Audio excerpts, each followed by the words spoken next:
Hello बच्चों, आप सब कैसे हो। आपने अपना काम बहुत अच्छे से किया होगा।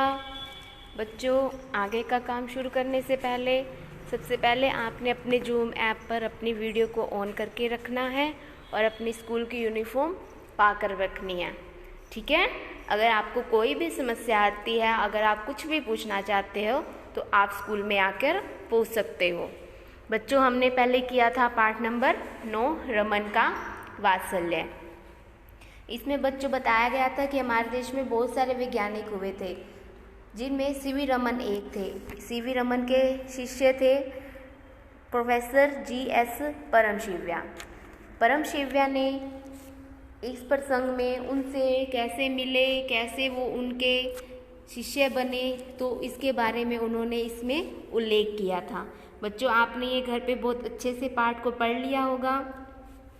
इसके प्रश्न उत्तर भी आपने कॉपी में, नोटबुक में कर लिए हैं। ठीक है। अब इसके 2 लेखन कौशल के 2 प्रश्न उत्तर रहते हैं जो आज हम करेंगे। सबसे पहले बच्चों, आपने वही पहले यहाँ पे 17 जुलाई 2020 आज की तारीख डालनी है। जो आज की तारीख है 17 जुलाई शुक्रवार, और आज का दिन है शुक्रवार। ठीक है। पाठ नंबर लिखना है, पाठ नंबर 9 रमन का वात्सल्य। जो पाठ का नाम है रमन का वात्सल्य। और कौन से प्रश्न उत्तर कर रहे हैं हम? लेखन कौशल के। तो यहाँ क्या लिखेंगे आप? लेखन कौशल। फिर करेंगे ग पाठ, प्रश्न का ग पाठ। ग पाठ में कौन सा प्रश्न पूछा गया है? शिव्या की रमन से पहली मुलाकात किस तरह हुई? किस तरह हुई थी उसकी मुलाकात? शिव्या जब कॉलेजिएट हाई स्कूल में रमन का भाषण सुनने गए थे तो प्रबंधकर्ताओं ने बाहर निकाल दिया था। तो रोते हुए शिव्या की मुलाकात रमन से हुई। ठीक है। अब आगे करेंगे ग प्रश्न। सभा समाप्त होने पर रमन ने क्या पूछा? सभा समाप्त होने पर रमन ने शिव्या से उसका नाम पूछा। ठीक है बच्चों, आपने ये प्रश्न अपनी नोटबुक में बहुत अच्छे से लिखने हैं। ठीक है। और इनको साथ में याद भी करना है। आज हम करेंगे आगे पाठ नंबर 10। पाठ नंबर 10 जिसका नाम है नीति के दोहे। कौन सा पाठ नंबर है? 10, और उसका नाम क्या है? नीति के दोहे। इसमें कबीर दास जी ने, तुलसीदास जी ने, रहीम जी ने, ये जो हमारे कवि हैं, इन्होंने दोहों के माध्यम से हमें ज्ञान विवेक की बातें की हैं। उनके दोहों को पढ़कर हम शिक्षा ग्रहण कर सकते हैं। तो हम इनके दोहों को पढ़ते हैं और ज्ञान विवेक की बातें सीखते हैं। ठीक है। चलो आज अब स्टार्ट करते हैं हम पहला दोहा। भले बुरे सब एक से। आप सबने भी बच्चों साथ साथ में बोलना है। भले बुरे सब एक से, ज्यों लो बोलत नाही। बच्चों, इसमें कबीर जी कहते हैं भले बुरे सब एक से। भला और बुरा सब एक से हैं, दिखने में सब एक जैसे दिखते हैं। ज्यों लो बोलत नाही, जब तक कोई बोलता नहीं। कबीर जी कह रहे हैं कि जब तक कोई बोलता नहीं तब तक भला और बुरा सब एक जैसे दिखते हैं। जब कोई बोलता है उसकी वाणी से ही हमें अच्छे और बुरे का पहचान होती है। ठीक है। जब तक कोई बोलता नहीं, हमें सामने वाले बंदे का पता नहीं चलता कि वो अच्छा इंसान है या बुरा इंसान है। ठीक है। कवि ये कहना चाहते हैं कि भले बुरे व्यक्ति की पहचान करना तब तक असंभव है जब तक वह बोलता नहीं है। आगे पढ़ते हैं। जान परत है काक पिक। काक, काक मीन्स होता है कौवा, पिक मीन्स होता है कोयल। जान परत है काक पिक। जिस प्रकार एक कौवा और कोयल दिखने में एक जैसे होते हैं, एक जैसे समान प्रतीत होते हैं, लेकिन ऋतु बसंत के माही लेकिन बसंत ऋतु आने पर ही उनकी वाणी सुनने पर ही उनकी पहचान होती है। ठीक है बच्चों, समझ आया कि कोयल तो मीठी मीठी वाणी बोलती है और कौवा कठोर वाणी बोलता है, जिससे उनकी पहचान होती है। तो एक बार और पढ़ते हैं बच्चों इसको। भले बुरे सब एक से, ज्यों लो बोलत नाही, जान परत है काक पिक, ऋतु बसंत के माही। तो बच्चों आपने इसका अर्थ एक बार और ध्यान से सुनना है।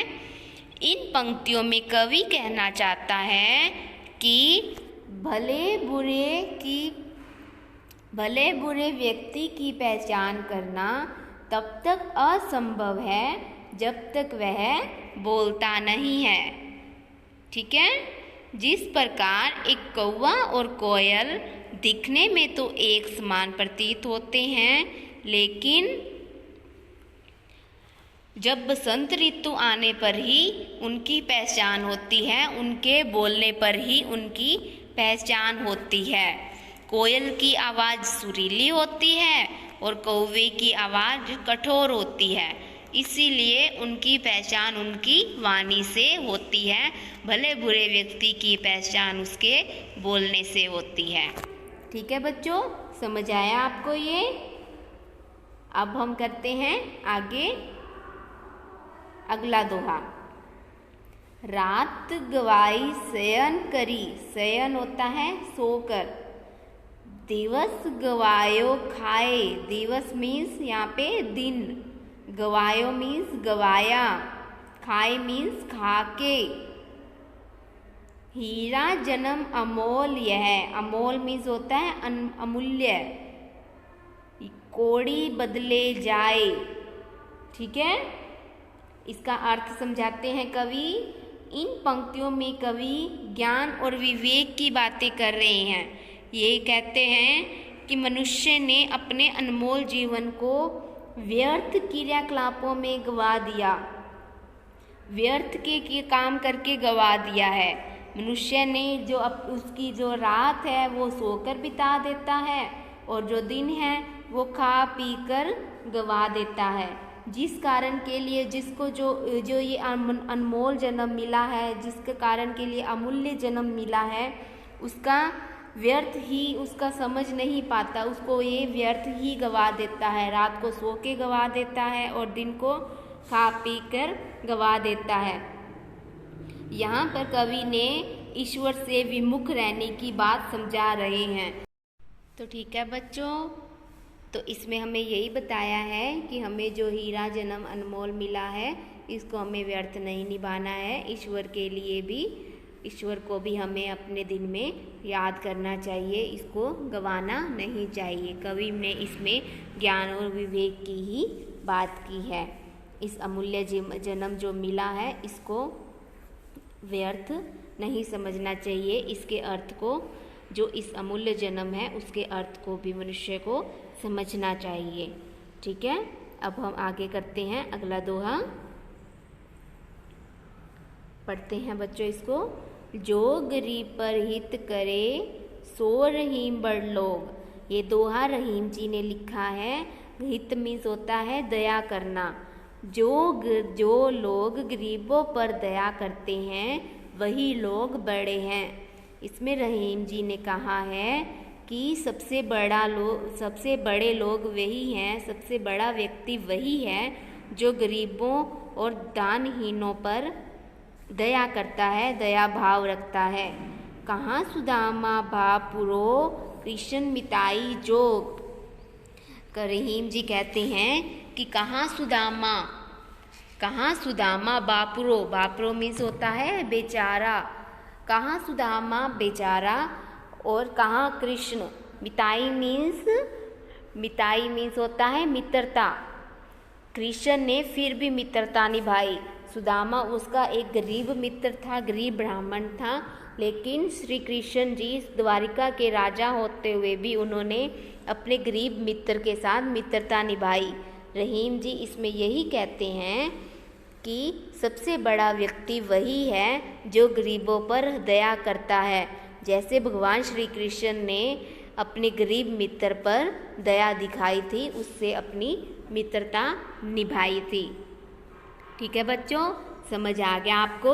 आपने इन 3 दोहों की व्याख्या को बहुत अच्छे से समझना है और इनको बार बार पढ़ना है। तो अब हम इसके यहाँ के नीति के दोहे के शुद्धलेख करेंगे। सबसे पहले आप यहाँ पे तारीख डालोगे, जो आज की तारीख है 17 जुलाई 2020 और आज का दिन है शुक्रवार। ठीक है, पाठ नंबर 10 और पाठ नंबर 10 का नाम क्या है? नीति के दोहे। तो आज हम क्या करेंगे इसमें? श्रुतलेख। ठीक है, ये बच्चों मैंने कुछ यहाँ पे इसमें श्रुतलेख दिए हैं, ये आपने अपनी कॉपी पे करने हैं। मैं इसको एक बार पढ़ा देती हूँ। गवाई, पहला क्या है? गवाई। फिर है भापुरो, धतूरे, आगे है घड़ियो, मिताई, मित्रता। ठीक है, आगे नयनन, उद्यम, स्वाति, हर्षे, विरद और विद्या। ठीक है, ये बच्चों आपने अपनी कॉपी पर बहुत अच्छे से और साफ सफाई से राइटिंग में करने हैं। और बच्चों आपने अपने घर पर ही रहना है, स्वस्थ रहना है, सुरक्षित रहना है, अपने हाथ को बार बार धोना है। ठीक है, धन्यवाद।